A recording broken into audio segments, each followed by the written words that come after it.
Hi friends, నమస్తే. ఎలా ఉన్నారు? బాగున్నారా? ఇప్పుడు ఇదేం చెట్టు చూడండి, దానిమ్మ చెట్లు మా టెర్రస్ మీద రెండు ఉన్నాయండి.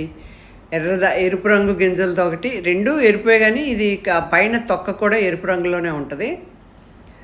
చాలా రిచ్ విటమిన్స్ ఉంటాయి దానిమ్మలో, మీకు అందరికీ తెలిసే అనుకుంటాను.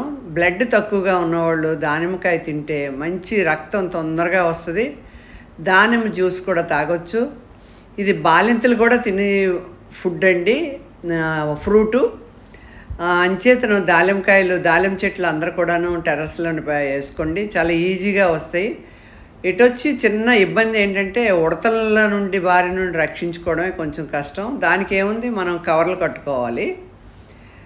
దానిమ్మ గింజలు రోజు తింటే చాలా బ్లడ్ పుష్కలంగా లభిస్తుందండి. చిన్నపిల్లలకి, పెద్దవాళ్ళకి, ముసలివాళ్ళకి అందరికీ మంచిది. ఇందాక కుండీ సైజు కూడా చూశారు కదా, కుండీ సైజు కూడా మరీ పెద్దది కాదు, ఈజీగా పెంచవచ్చండి. దీనికి కూడా పెద్దగా రోగాలు ఏమి ఉండవు.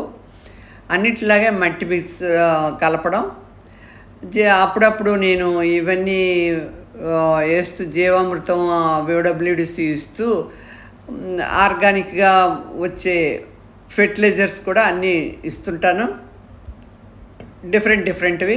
అదొక వెరైటీ, ఇదొక రకం అండి. ఇది గోల్డ్ కలర్ది దానిమ్మ, అది రెడ్ దానిమ్మ. ఈ చెట్టునైతే అరిచేయి పట్టినంత కాయలు ఉన్నాయండి, పెద్దవి. ఇందాక చూపించింది బాగా చిన్న సైజు పింజులేండి, ఇంకా పెరిగితే పెద్దగా అవుతుంది అనుకుంటున్నాను. ఇవన్నీ కూడా కవర్లేసి మూసి దాసి ఉంచవలసిందేనండి, ఉడతలు అస్సలు ఉంచవు. చాలా ఇష్టం ఉడతలకి దానిమ్మకాయ అంటే. వాటికి కూడా బ్లడ్ ఎలా వస్తుందో తెలుసు అన్నమాట. చూసారా అది ఎలా గొలికి తినేసిందో. అలాగా కాయని ఇట్లా అన్నీ కవర్లు వేసి పెట్టి ఉంచుతున్నామండి, అందుకని కొంచెం అలా తెల్లగా వచ్చింది. క్లీన్ చేసి ఇప్పుడు మళ్ళీ కవర్లు తొడిగేస్తాను. కాయ పూర్తిగా తయారవుతుంది అన్నప్పుడు అలా రెడ్గా వస్తుంది. ఫస్ట్ గోల్డ్ కలర్లో ఉండిని. చాలా మంచి హెల్దీ ఫ్రూట్ కాబట్టి దానిమ్మ చెట్లు కూడా అందరూ మీరు టెర్రస్ మీద పెంచండి తప్పకుండా. ఇవి బాగా కాస్తున్నాయండి, ఇయర్ పొడవునే మనకి దానిమ్మకాయలు లభిస్తున్నాయి. అది ఈజీ గ్రోత్, పెద్దగా కష్టపడవలసిన అవసరం లేదు. అన్నిటికీ ఏమి ఇస్తున్నాము, ఎరువులు, మందులు అవే.